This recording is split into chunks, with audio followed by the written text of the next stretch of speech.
रोएगा रोएगा तेज उसको नहीं बताए बताए नहीं क्या अगर रोएगा तो उसके सिर भी फट सकता है साहब नस उसका किसको? उसकी माँ को बच्चों को डॉक्टर भिजवाते हैं अभी थोड़ा सेफ हो पे तो थोड़ा दोनों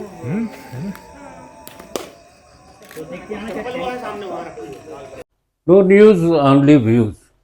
दर्शकों, दीपावली का त्यौहार बीत गया। बहुत सारे तीज त्योहारों के बीच से आज फिर हम स्वास्थ्य के मुद्दे पे बात करेंगे। धन्वंतरी दिवस भी मनाया आप लोगों ने, स्वास्थ्य की कामना की और स्वास्थ्य विभाग की जो भूमिकाएं हैं उसको लेकर लगातार कई बार कुछ सवाल खड़े होते रहे हैं। हमारे साथ हैं मुख्य चिकित्सा अधिकारी डॉक्टर संजय मिश्रा जी। हम आपका स्वागत करते हैं और एक बार आपको भी फिर से बहुत सारे त्योहार जो बीत गए उनकी शुभकामनाएं भी दे दें। प्रदेश स्वस्थ रहे, जबलपुर स्वस्थ रहे, ऐसी कामना भी करते हैं। लेकिन अभी देखने में आ रहा है कुछ दिनों से कि जैसे अभी हाल ही में एक जो घटना हुई है, जो मनमोहन नगर का उप स्वास्थ्य केंद्र है, वहाँ पर सेप्टिक टैंक का चैम्बर खुला होने के कारण 2 मासूम बच्चों की मौत हो गई गिर के। तो ऐसी अव्यवस्थाओं के बीच में आपको क्या लगता है कि इसकी जिम्मेदारी किसकी होनी चाहिए? देखिए, आपका कहना सही है। वो जो दुर्घटना है बहुत ही दुखद है। 2 छोटे बच्चों की मौत उसमें हुई है। मुख्य बात ये थी कि जो चिकित्सालय परिसर में नालियां हैं वो भी पूरी ढकी रहती हैं जनरली, और सेप्टिक टैंक में तो निश्चित रूप से ढक्कन लगा ही होता है।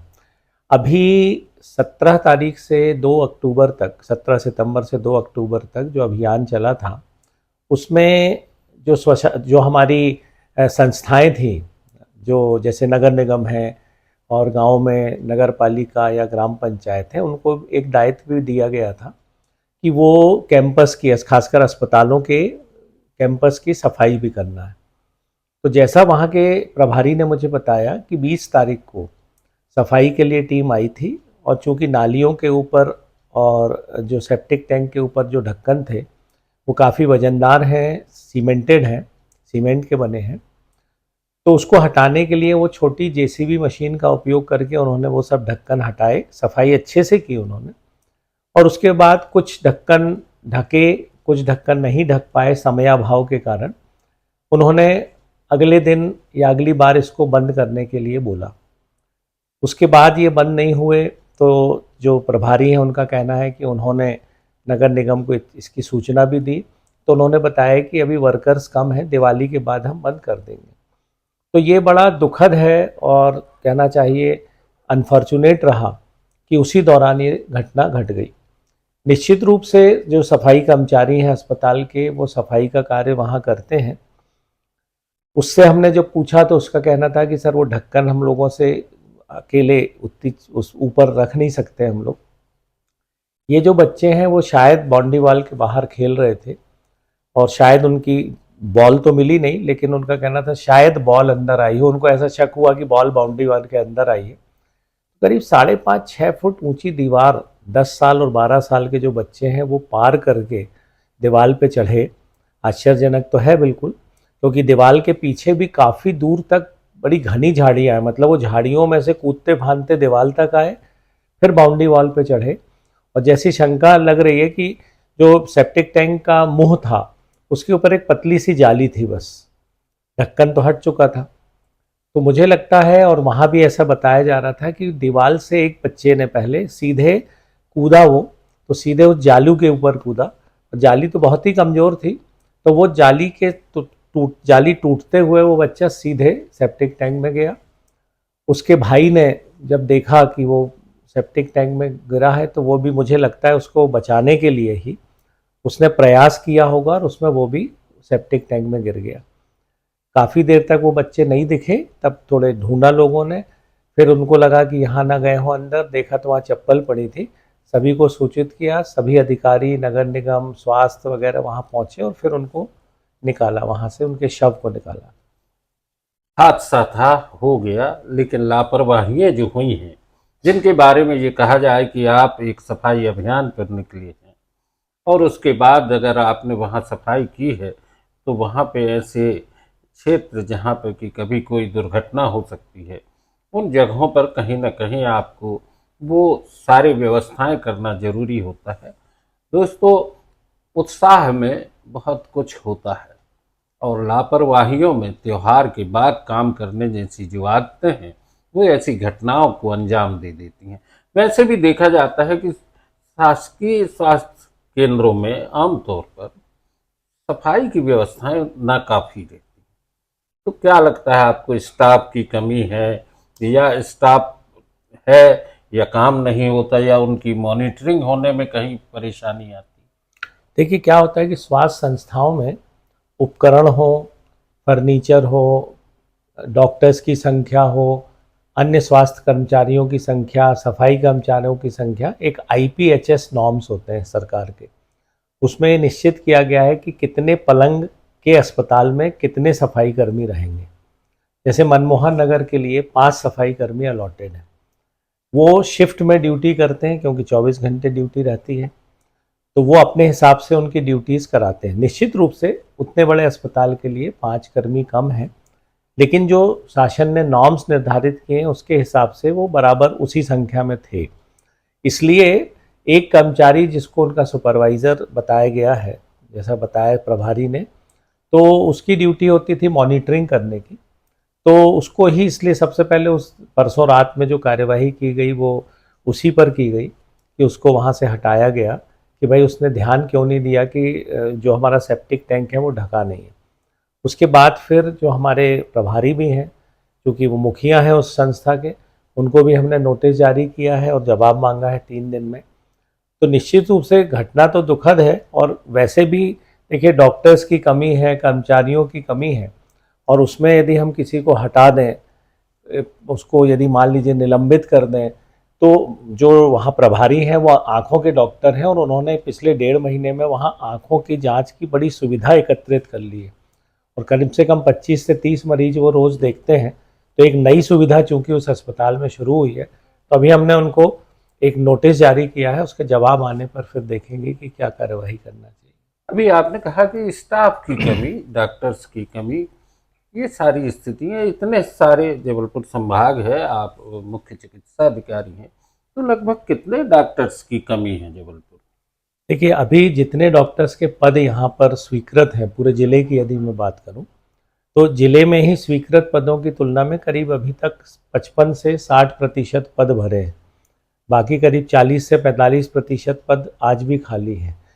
सरकार पूरी चयन प्रक्रिया करती है, डॉक्टर्स का अपॉइंटमेंट भी करती है, डॉक्टर्स आते भी हैं, 2, 3, 4 महीने, 6 महीने वो काम करते हैं और जैसे ही प्री PG की परीक्षा आती है, क्योंकि हर डॉक्टर चाहता है कि मैं स्पेशलाइज्ड डॉक्टर बनूं, तो वो 1 महीने का नोटिस देके अपनी नौकरी छोड़ के चले जाते हैं। फिर नई सरकार प्रयास शुरू करती है, एडवर्टाइजमेंट निकालना, इंटरव्यू लेना, फिर उनको अपॉइंट करना। तो सबसे बड़ी दिक्कत है कि जो डॉक्टर्स आ रहे हैं वो बहुत टेम्परेरी रूप से आ रहे हैं और केवल अपने काम के लिए कि जितने समय तक उनकी इच्छा है वो काम करते हैं और फिर नौकरी छोड़ के चले जाते हैं।